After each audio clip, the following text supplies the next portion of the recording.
lo que ha ocurrido en esta cumbre, creo que es importante saber o partir de cuál era el contexto antes de llegar a la misma, ¿no? Todos sabemos que esta cumbre ha tenido lugar en un contexto internacional y geopolítico complicado, muy marcado por la guerra de Ucrania, en donde bueno, pues, la atención política, ¿no?, ha estado desviada hacia este gran e importantísimo problema, que además nos está ocasionando otra serie de crisis energéticas que ha generado, bueno, pues problemas y crisis con el tema del precio de la energía, con cuestiones relacionadas con, a partir de ello, ¿no?, aumento de la inflación en muchos países, temas de problemas de seguridad alimentaria y demás, que como no podía ser de otra manera, bueno, pues también han estado influyendo, ¿no?, en los resultados y las discusiones que hemos tenido a lo largo de estas semanas. Otro de los elementos también relevantes de los resultados de esta cumbre es el debate de la financiación en general, ¿no? Este debate yo creo que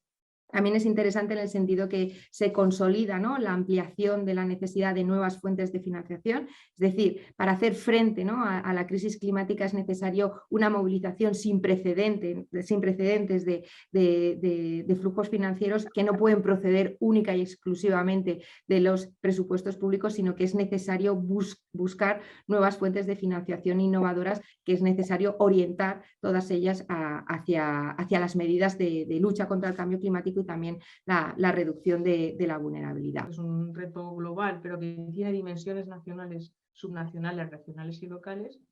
pues se ha decidido aquí en la COP27 iniciar ya el desarrollo de un marco para abordar esta meta global, para definir esta meta global y cómo valorar el progreso, con la intención de que se adopte finalmente en la COP28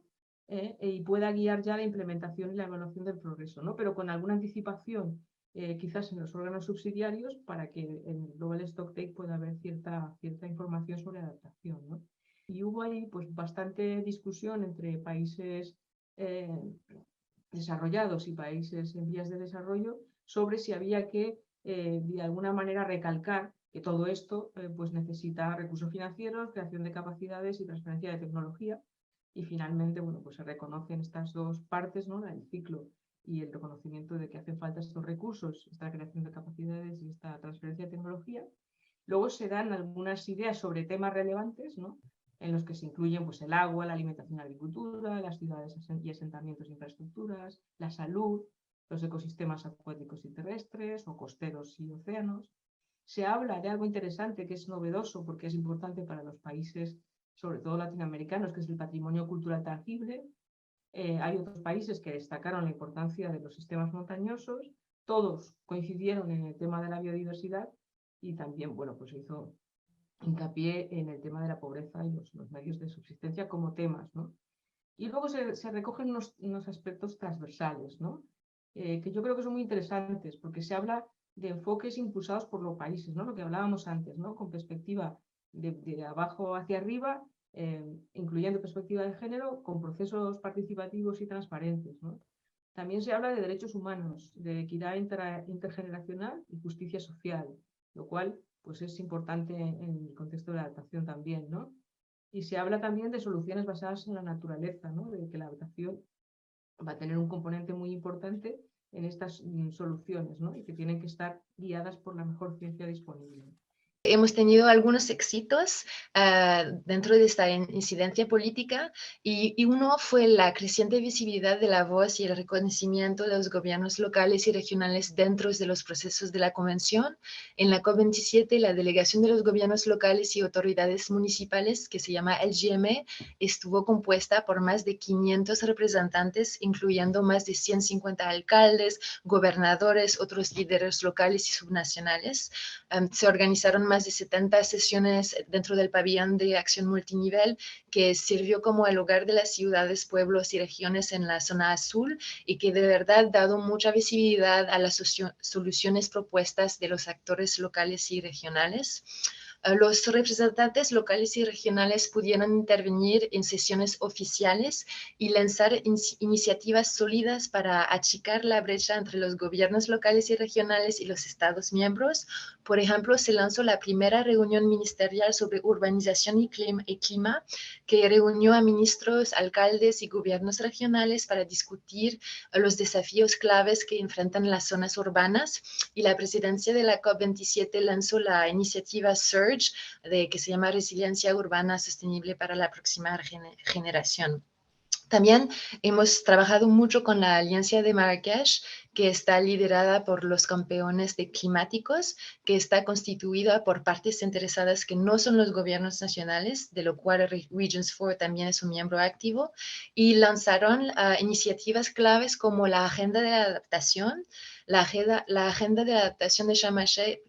describe 30 resultados y metas de adaptación para mejorar la resiliencia de 4.000 millones de personas que viven en las comunidades más vulnerables hacia 2030. Y Regions 4 contribuyó a dar forma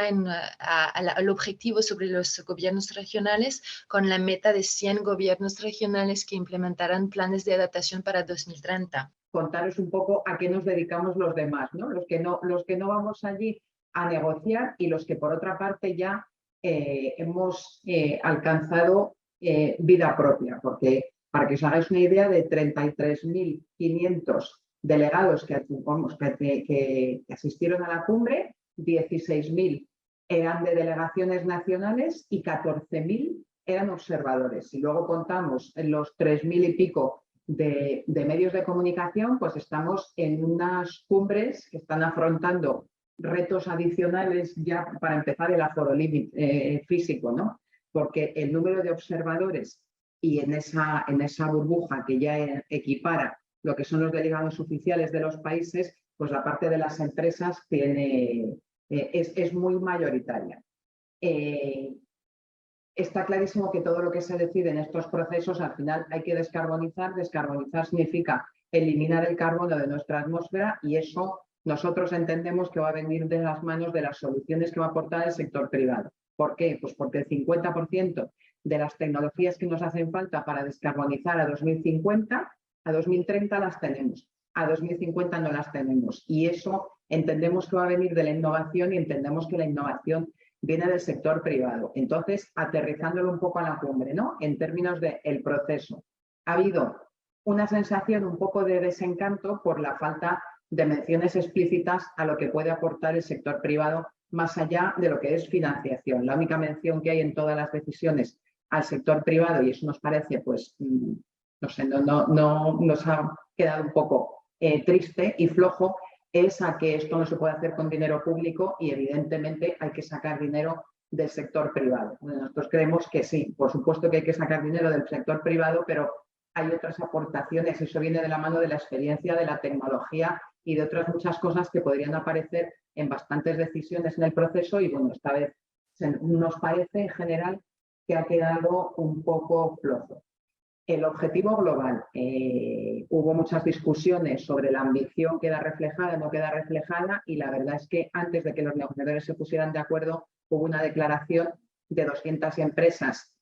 punteras, evidentemente, en todos estos temas, pidiendo que se reafirmara el objetivo de 1,5 grados, y una cosa que la verdad que fue bastante increíble, porque conseguir la firma de 200 empresas y luego incluía también algunas organizaciones en 2 días, pues fue como un éxito bastante grande. Otro tema que me parece interesante, el greenwashing y el tema del conflicto de intereses, ¿no? En el greenwashing sabéis que el secretario general de Naciones Unidas creó un grupo de alto nivel para que todos los compromisos que se están poniendo en marcha, que como os digo, es que al final son mucho más por parte de empresas que por parte de gobiernos, pero es verdad que colapsan porque las emisiones son unas, la atmósfera es una y lo que se emite sale de un sitio que es un país y hay que ver cómo se acompasa lo que hacen los gobiernos con lo que hacen las empresas, que no haya dobles contabilidades y también que no se permita que las empresas se apunten al carro de soy sostenible y tengo un compromiso sin que haya ningún tipo de verificación. Esa falta o falta de alcanzar el compromiso de financiación de los 100.000 millones de dólares anuales de que esa financiación, pues un 80% está destinada a mitigación y menos a adaptación. La buena noticia de que se crea un nuevo fondo para pérdidas y daños, que se ha visto, yo creo que casi todos los titulares que he leído hablaban de que era un hito, de que era bueno, yo creo que un objetivo que a lo mejor ni nos esperábamos que pudiera salir de esta COP, pero cómo engancha, no sé si para las personas igual que siguen menos de cerca a la COP, ¿cuál es el hito referente a este nuevo fondo de pérdidas y daños? ¿Cómo encaja con el resto de instrumentos de financiación que hay? Y cómo hacemos para movilizar esos instrumentos de forma que la financiación llegue a donde tiene que llegar, ¿no? Que parece bueno, que de crear los mecanismos a que luego esos mecanismos lleguen a desarrollarse parece que va un paso.